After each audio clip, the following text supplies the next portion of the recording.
Hallo Leute und herzlich willkommen zu meinem Kanal Milusch Art View. Heute sind wir bei Carina, einer Hobbybastlerin, die außerdem in einem plattdeutschen Theater mitspielt in Oldenburg. Carina, möchtest du dich einmal vorstellen? Moin, moin. Mein Name ist Carina.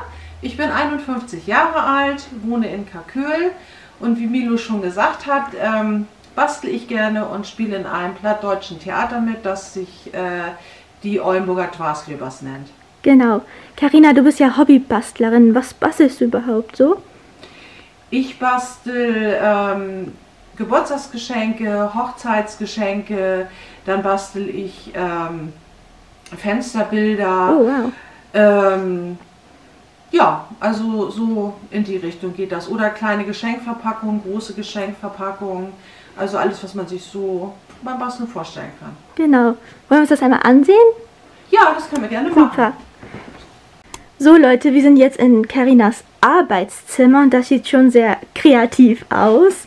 Was ist das denn hier für ein Tisch? Ja, das ist mein Basteltisch. Ja. Ja, da habe ich, ja, da sitze ich dran und bastel halt eben meine verschiedenen Sachen. Also so, jetzt habe ich hier mal hingelegt das Fensterbild. Oh ja.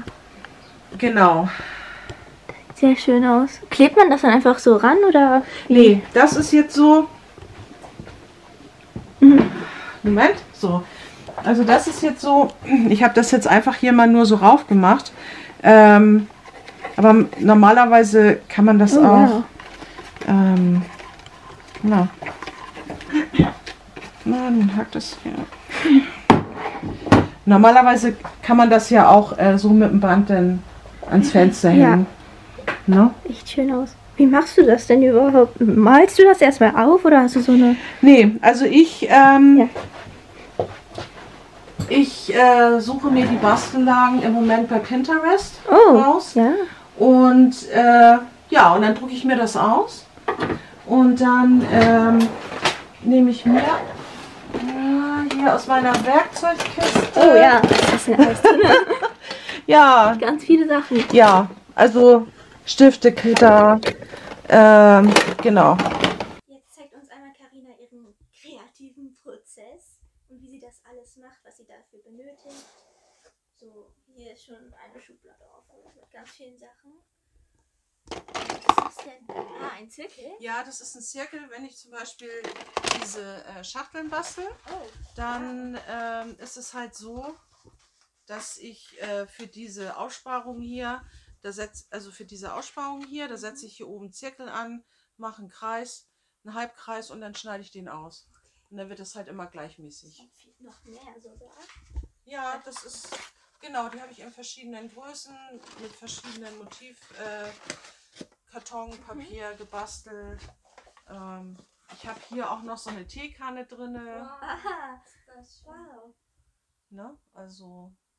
Das ist echt süß. So und ja, danke. Und da kann man halt eine Kleinigkeit reintun und dann das oben zubinden und verschenken. Ja, verkaufst du das denn auch alles? Ich würde das gerne verkaufen, aber irgendwie finde ich dafür noch keine Abnehmer. Genau, aber Leute können dich ja gerne anschreiben, oder? Ja, auf jeden Fall. Also meine E-Mail-Adresse ist Cari, C-A-R-I 3404 @aol.com. Genau, das werde ich auf jeden Fall nochmal ins Video tun. Und dein Instagram? Ja, das verlinke ich dann einfach. Ja, genau. Also die habe ich jetzt nicht so im Kopf. Alles gut. Kann man bei dir denn auch so gebastelte Sachen bestellen?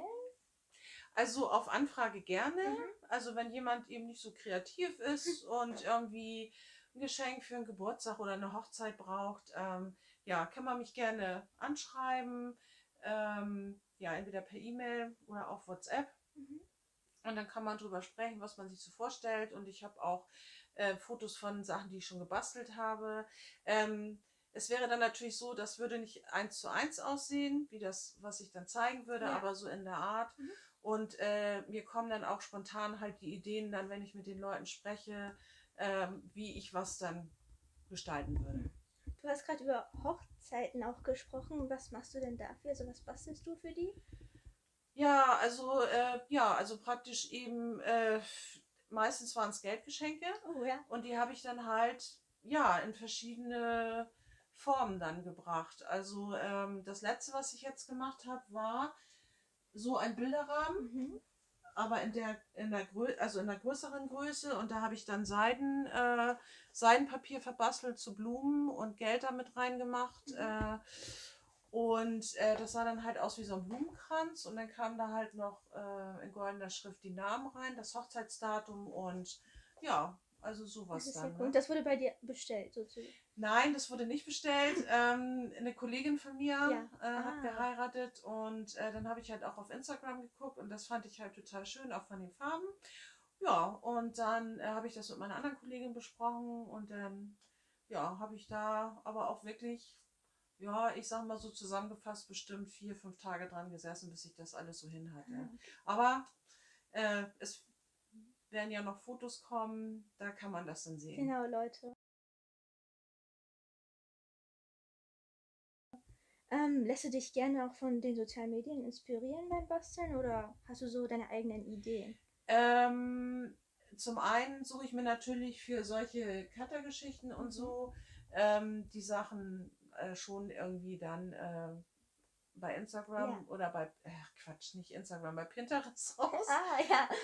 Ja, und ich habe auch noch alte Bastelbücher, wo noch Vorlagen drin sind, aber einige Sachen kommen auch wirklich spontan, dass ich dann sage, oh, ich habe das und das Bild im Kopf, das würde zu dem und dem passen, kommt auch drauf an, wie gut ich den kenne. Ah, ja. Und dann entsteht halt hier im Kopf dann irgendwie schon ein Bild, und dann, Das ist sehr cool. Hast du ja, vielleicht so eine spontane Bastelei, die du uns zeigen kannst?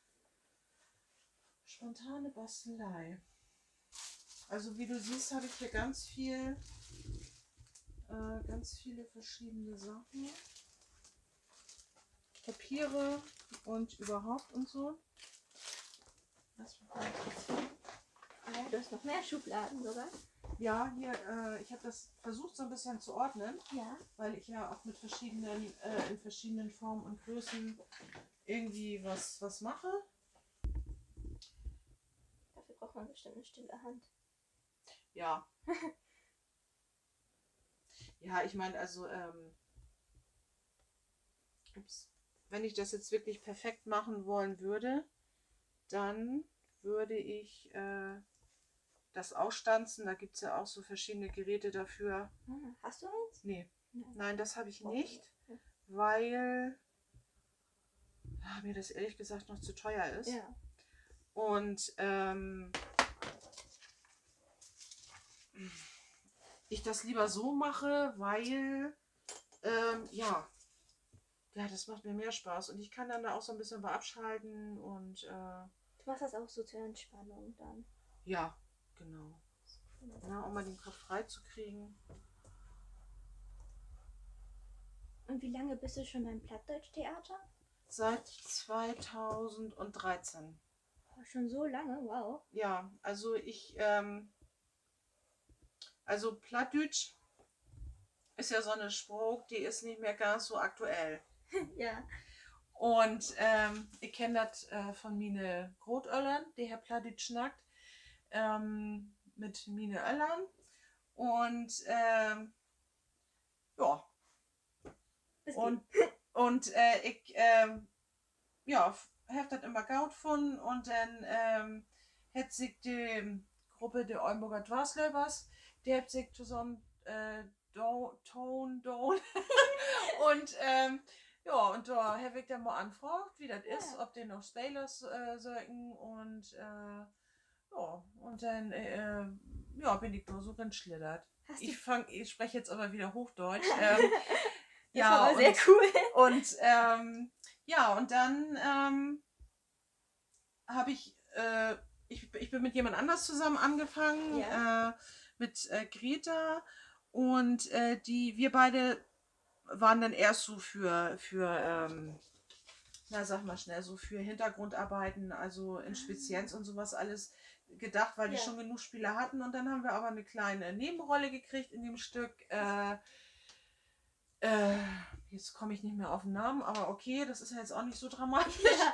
Und dann ja, und dann hat sich das immer weiterentwickelt. Ja. Dann wurden die Rollen ein bisschen größer und ja. Warst du davor schon in einem Theater? Also hast du schon mal in einem Theater mitgespielt? Oder? Nee, eigentlich nur wenn dann in der Schule, Ja.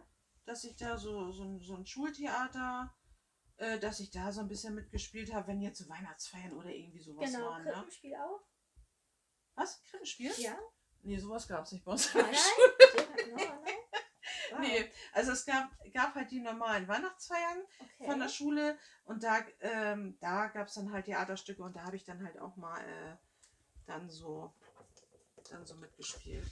Ja, naja, aber das Plattdeutsche Theater, doch, das macht schon echt Spaß. Die Truppe ist total nett. Also unsere Regisseurin und Regine Wobleski, die das ins Leben gerufen hat. Also das passt halt alles total super. Ne? Hattest du Plattdeutsch schon in der Grundschule? Weil manchmal gibt es ja solche AGs. Nee, Ja? damals, zu meiner Zeit war das so, dass man, oder auch schon davor fing das an, dass Plattdeutsch eigentlich gar nicht mehr gesprochen wurde. Oh, okay. Dass dann in der Schule auch nur so Hochdeutsch eben überwiegend gesprochen wurde. Und wie gesagt, ich habe es ja so von zu Hause noch so ein bisschen mitgekriegt. Sehr cool. Und habe dann auch tatsächlich nachher nochmal über die Volkshochschule in Oldenburg bei Herrn Puls nochmal einen Plattdeutschkurs mitgemacht. Aber das war irgendwann Anfang der 90er, glaube ich, ja. Und ja, und da habe ich das dann nochmal so ein bisschen aufgefrischt. Ja, und dann bin ich nachher irgendwann dann zu dem anderen gekommen. Ich habe dann immer noch schon mal Plattdeutsch gelesen, wieder so Bücher von Harry Lehmann, der ist in Oldenburg auch ein Begriff. Oh, wow. Der lebt aber leider nicht mehr. Der hat ein paar plattdeutsche Bücher, so Kurzgeschichten geschrieben. Und Hast so. du ein Lieblingsbuch?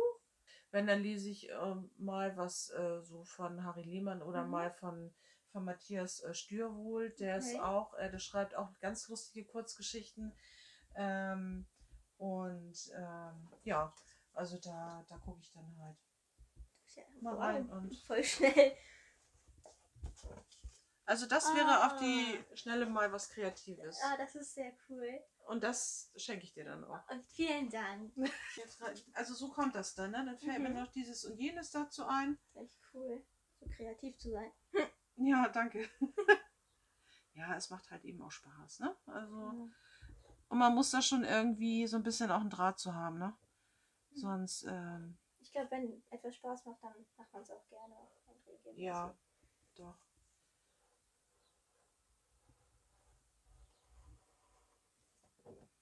Jetzt muss ich mal gucken. Also ich bin mit diesem Ding auch noch nicht so ganz vertraut, muss ich ganz ehrlich sagen. Ist schwierig. Bestimmt so auf dicken Papier. Ja, und ich habe ja gesagt, ich mache das mit dem Ding, das stimmt aber nicht, weil ich den heute das erste Mal benutze. Da habe ich ein bisschen geflunkert. Ich habe ein anderes Cuttermesser gehabt und das benutze ich heute zum ersten Mal. Das ist aber sehr scharf und gut. Also das merke ich schon, weil gerade bei diesen filigranen Sachen musst du echt... Dürfte ich fragen, was in den anderen Schubladen ist? Ja. Ja, kannst du gerne mal rein. Hier, wo hast du Papier das noch denn? drin. Ja, hier habe ich aber auch noch ganz viel drin. Oh, das habe ich gar nicht gesehen. Nee, das habe ich auch gut versteckt. Die mache ich gleich mal auf. Oh, so toll. Ah, wow. Ja, da sind so Schleifen und Bänder drin und ich habe mal für eine Freundin mal ein Makramee gebastelt. Oh, was ist das, wenn ich fragen darf? Makramee? Hier. Das habe ich aber nicht selber gemacht, das habe ich von einer Bekannten, von Jessica Jakobsen. Und die macht so eine Makramees. Und ich habe sowas in der Art, bloß in länger, gemacht für eine Freundin. War dann bei der Jessica und habe mir das zeigen lassen und habe dann das mal dann so nachgeknüpft sozusagen. Habe ich auch ein Bild von gemacht, kann ich dann auch noch mal zeigen. Ist das so wie Häkeln? Nee, das ist, du hängst es praktisch, du hängst das hier, also praktisch das hier auf und dann fängst du an halt mit den Bändern, die hier festzumachen und dann knüpfst du das so zusammen. Also ich habe hier eben verschiedene Motivkartons. Ja. Und ich habe das jetzt so gemacht, dass ich dann eben blau Pausenpapier dahin gelegt habe. Wozu ist das?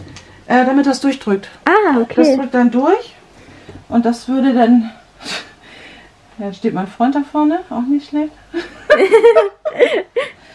Also ich würde dann fange dann halt an, das eben hier so nachzuzeichnen. Mhm.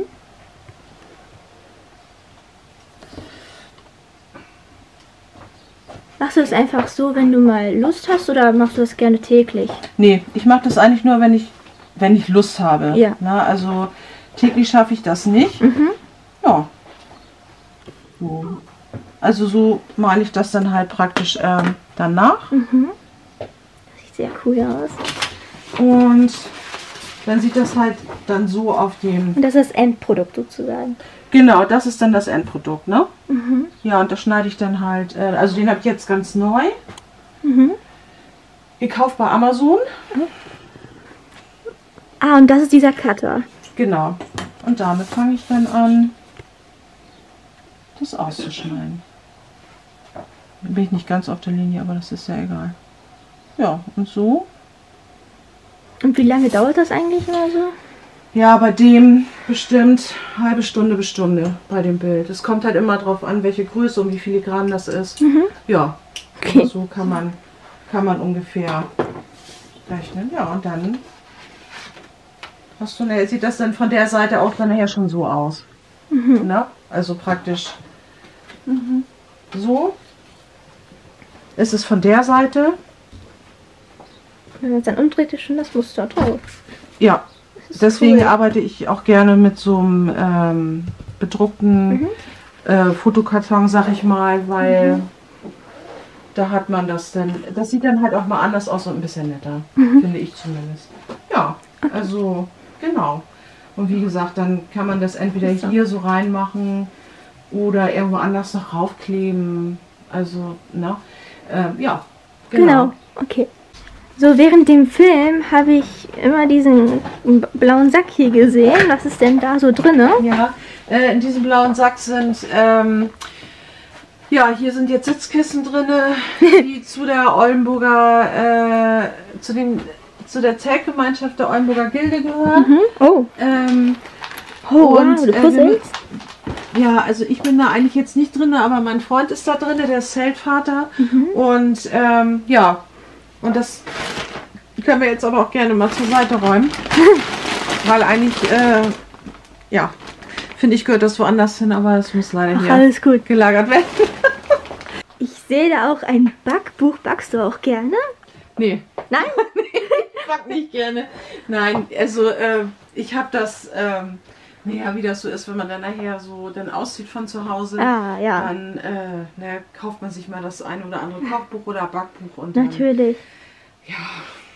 Ja. Du Ne? bist ganz schön vielseitig. Also hier sind auch sehr viele Sachen. Ja, Und das ist hier so dein Arbeitsraum. Hier kommst du gerne rein, um mal zu entspannen und Ja. Sachen zu basteln. genau. Ja. Hier habe ich jetzt übrigens das M dann nochmal versucht, so ein bisschen Oh, wow. holographisch dann darauf zu machen. Ja. Ne? Und was ist jetzt in diesem großen hier, das ich nicht erstmal erkannt habe? Ach so, ja, hier Ja. sind meine verschiedenen Bastelkartone. Ja, man sieht schon, das kommt schon unten raus. Und da das mittlerweile so viel geworden ist gestern diese neue Mappe gekommen. Die andere sah nämlich schon echt nicht mehr so toll aus. Und das sind Wow, halt wow. die ganzen Bastelbögen, die ich mir jetzt so angeschafft habe. Das hier ist jetzt zum Beispiel für Frühling.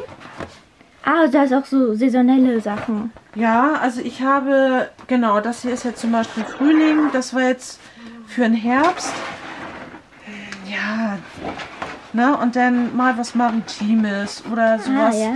Ja, wie nennt man das jetzt hier? Weiß ich nicht. Valentinstag. Ne? Und ja, ich Im hab Sommer. So. Ja, genau. Hier ist auch noch mal so ein ganzer Schwung mit so, ja, Und woher kaufst du die? Ja, wie gesagt, ich habe ja die Dings gebastelt, Genau. die kleinen Geschenkboxen und ja, bastel die denn aus diesem Papier. Also hier habe ich auch noch ganz viel für Weihnachten. Also einmal für Weihnachten noch ganz viel hier. Verschiedene Motive. Ne? Und dann habe ich aber auch nur noch so Blanko Tonpapier, wenn ich jetzt so zum Beispiel Fensterbilder, Marienkäfer oder ein Engel oder so. Warte mal. Ah, Engel sogar? Ja, für Weihnachten habe ich jetzt zum Beispiel hatte ich jetzt die gemacht hier. Das sieht gut aus. Als könnte man das aus einem Laden kaufen, wow. Ja, also das habe ich jetzt, nee, letztes Jahr, das war ja letztes Jahr, nicht dieses Jahr habe ich die gemacht. Und dann habe ich ewig lange die anderen Engel immer gesucht.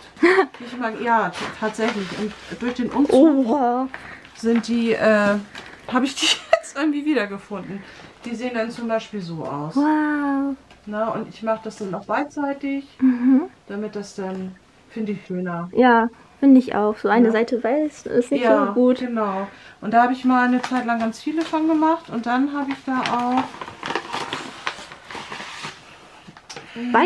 Weihnachtsmänner? Ja, das... Oh, das ist ein Kranz. Ja, oder? Ja, das ist ein Kranz. Da ist allerdings jetzt... der ist jetzt... Den müsste ich nochmal kleben. Weil der ist hier irgendwie... Also den kannst du als Unterlage nehmen. Ah, ja.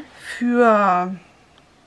Also ich hatte da mal so einen höheren Adventskranz und der hatte unten so einen runden Fuß, so einen kleinen. Der war so hoch und dann lag der da und da zum Beispiel. Ne? Ja.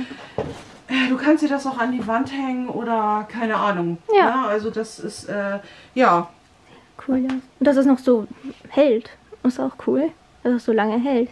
Naja gut, der lag da mal 1, 2 Jahre und dann war er weggepackt. Es ist natürlich mit der Zeit... wird dann nachher auch irgendwie auseinandergehen. Ja, oder was man muss wenigstens nicht jedes Jahr etwas Neues kaufen. Nee, das ist das Gute. Richtig. Das stimmt. Ja. Genau. Und sowas dann, ne? Cool.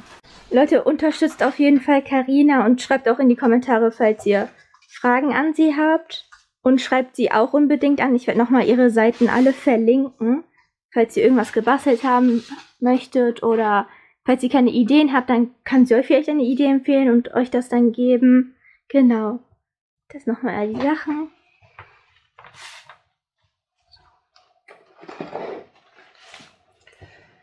Ich wäre zum Beispiel nicht auf sowas gekommen. Also ich hätte auch ganz ehrlich irgendwie keine Motivation, so etwas zu basteln. Das ist echt cool. Ja, das habe ich aus einem Bastelheft.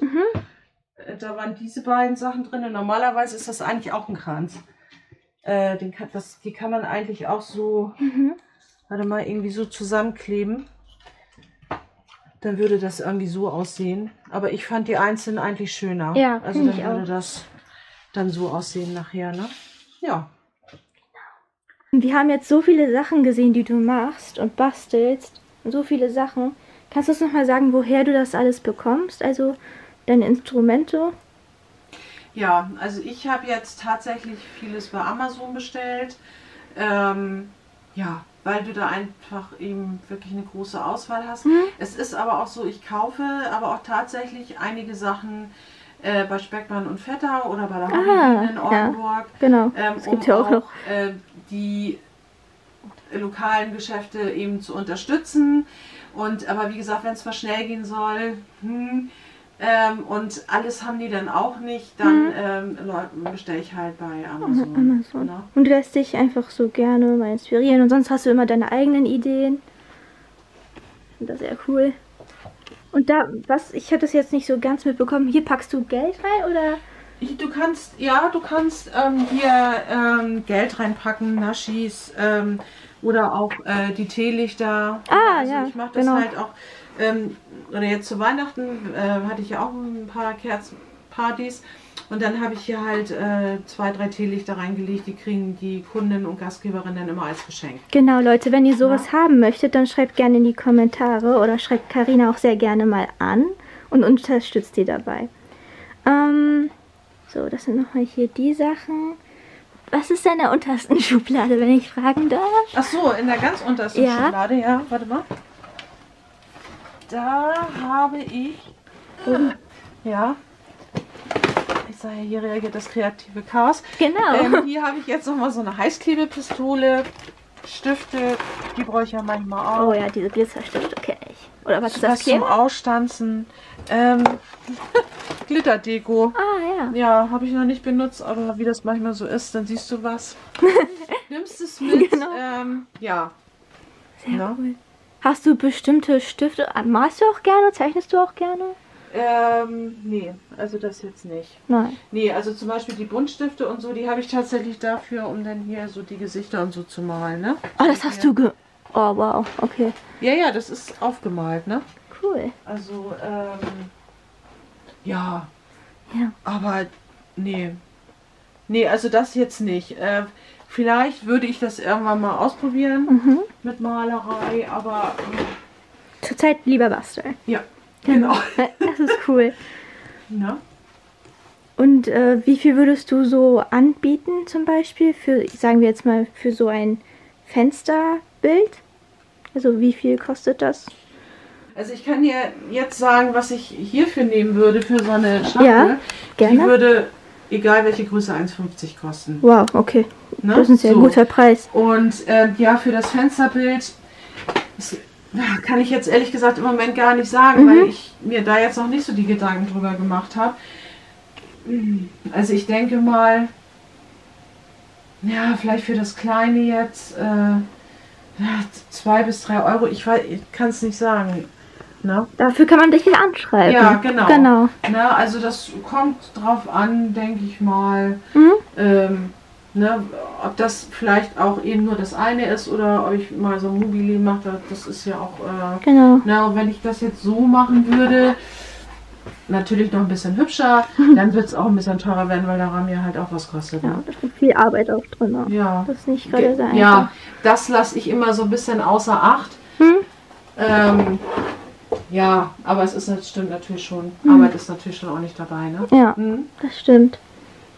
Du kannst ja so gut basteln und hast immer so viele Ideen. Würdest du denn auch Workshops mal anbieten? Also wenn da eine Nachfrage wäre, würde ich mir das überlegen und könnte mir das vorstellen. Genau. Was machst du so hauptberuflich? Ich arbeite als Bürokauffrau. Oh, wow. Ja, in einem kleinen Familienbetrieb. Da bin ich jetzt gerade am 1.1. angefangen. Oh, super. Ja, und ist ganz spannend. Bei dem vorherigen Arbeitgeber war ich fast 18 Jahre. Oh. Und ja, ich habe mir die Entscheidung nicht so ganz leicht gemacht. Es hat ein bisschen gedauert, Ja. aber dann ist es so, dass ich noch nebenbei so Kerzen verkaufe. Okay. Cool. Über eigentlich, also ist es so wie bei Tupper, über Partys bei den Gastgeberinnen. Und das ist jetzt im Moment dann über WhatsApp oder Zoom möglich. Und da, ja, also... Sind das Duftkerzen oder so normale Kerzen Es einfach? sind überwiegend Duftkerzen, aber du kannst auch Kerzen ohne Duft bekommen. Hast du vielleicht welche zu Hause? Oder? Ja, ich habe einmal hier. Das war ja vorhin auch schon zu sehen. Das sind so, also Kerzen beziehungsweise Nico haben wir ja auch. Was ich denn jetzt erstmal so ein bisschen versucht habe zu ordnen. Alles gut. Ja, und ja, und da gibt es halt verschiedene Formen. Duftlampe? Duftrichtungen. Ja, Duftlampen gibt es auch. Oh, wie sieht das denn aus? Ja, da können wir ja mal rübergehen. Sehr gerne. Oh, wow. Ja, also das ist praktisch einmal Oh, das riecht so gut die hier. Duftlampe, die jetzt in dem Karton drin war. Wow. Und ja, und Wird die mit Wasser angetrieben oder woher kommt das? Also wie entsteht dieser Duft da drin? also da ist jetzt kein Duft drin, der Duft kommt jetzt von der Duftkerze da hinten. Oh, Die sieht cool aus. Ja, also das sind so, das ist eine Dreilochkerze und die Kerzen sind halt, ja, auf natürlicher Basis hergestellt. Da sind Duftstoffe mit drinne. Ja? Das ist ein Diffusor.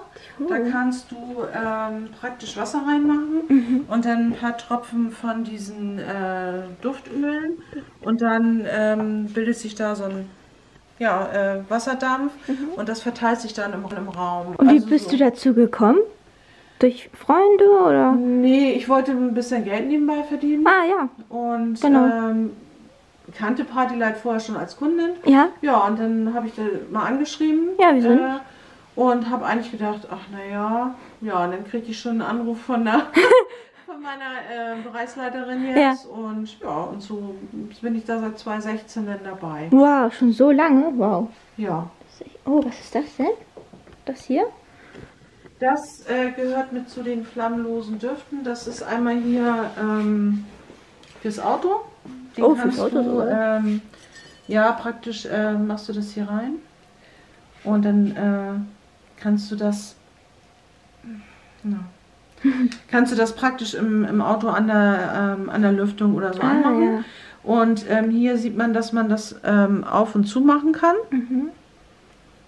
So je nachdem, wie stark du den Duft haben willst. Und da ist halt so ein, Oh, man kann das sogar einstellen, wie stark das riechen soll. ja, Wow. und da gibt es halt so eine, ich sag mal, so eine kleinen Einleger und in verschiedenen Duftrichtungen. Ja, und dann praktisch wie so eine Art Wunderbaum, bloß eben, ja, halt in so einer Form und mit, Cooler. also es gibt da schon dann verschiedene Sachen, ne? Mhm. Also, ja, genau. Und kann man dich dafür auch anschreiben? Ja, Ja? per E-Mail, Okay. ja, wie gesagt, Genau, du verkaufst die dann einfach. ne, Instagram mache ich jetzt noch nicht so viel, aber da kann man mich natürlich auch anschreiben. Sehr Oder gerne. auch über Ich verlinke Facebook. das. Da gibt's, da bin ich unter Partylight Oldenburg in Holstein und Umgebung zu finden. Okay, super. Da kann man mich auch anschreiben. Ich verlinke dich dann. So, Leute, wir sind zurück in Carinas Hobbyzimmer. Und also ich fand es echt schön hier bei dir. Danke. Hast du noch irgendwas zu erzählen? Möchtest du, dass die Zuschauer irgendetwas über dich noch wissen? Ja, also ich denke mal, ich bin eben für vieles aufgeschlossen, sonst würde ich das jetzt hier auch nicht mit dir machen. Genau. Na, also das war gleich so, als ich das gelesen habe, oh, ja, das ist ja eine witzige Idee. Ja. Manche sagen auch, ich bin so eine kleine Rampensau. Sonst würde ich vielleicht auch nicht Theater spielen. Schauspielerin, Ja, das gehört und, dazu. ja, ich bin halt gerne unter Menschen auch und Das ja, wie ist gesagt, cool. wenn sich jemand eben an solchen Sachen erfreut, dann freue ich mich halt auch. Ja. So wie mit dem Makramee, das ich meiner Freundin dann zum Geburtstag geschenkt hat. Die hat sich echt gefreut wie Wolle. Und ja, es macht mir halt einfach Spaß. Ich habe ja verschiedene Sachen. Ne? Ja, zum das Beispiel ist die Teekanne. cool. Also wie gesagt, da kann man ja echt die verschiedensten Dinge raussuchen und Ja. dann machen. Und ja, aber diese Boxen sind eigentlich immer das, wo ich sage, weil ich das halt auch eben, deswegen mir auch die ganzen verschiedenen Kleinpapiere auch geholt habe. Ja, Das ist was, das kannst du auf die Schnelle mal nehmen. genau. Da ein bisschen was reintun, Geld, Naschi, irgendwas, machst dann noch ein nettes Band rum. Die Leute können mich gerne anschreiben. Genau, anrufen, schreibt sie an. E-Mail schicken. So, Carina, wir haben jetzt ganz viel gesehen, auch von deiner Arbeit. Und wir haben ganz viele Ideen mit dir mitgesammelt. Ich persönlich habe nichts mehr zu sagen. Hast du noch irgendwas für uns? Ja, also ich würde mich freuen, wenn ihr mir auf Instagram, Facebook und was habe ich da noch? Sag mal, Minusch, was gibt es da noch? Pinterest. Pinterest.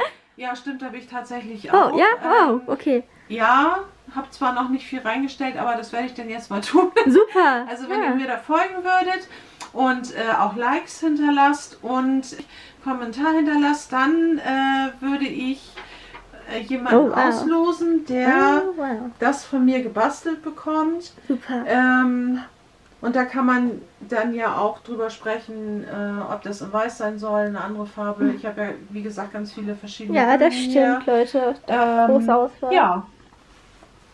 Das ist ein ich cooles würde mich Gewinnspiel. freuen, wenn da ganz viele sich melden würden, mitmachen würden. Das war heute echt schön. Vielen Dank nochmal, dass wir bei dir sein durften. Ich hoffe, wir sehen uns irgendwann mal wieder und können mit dir wieder einmal ein Interview machen. Das war's von mir aus. Ja, ich bedanke mich auch recht herzlich. War sehr, sehr toll. Nette Erfahrung und ja, ich würde es auch gerne wieder machen. Super. Bis zum nächsten Mal.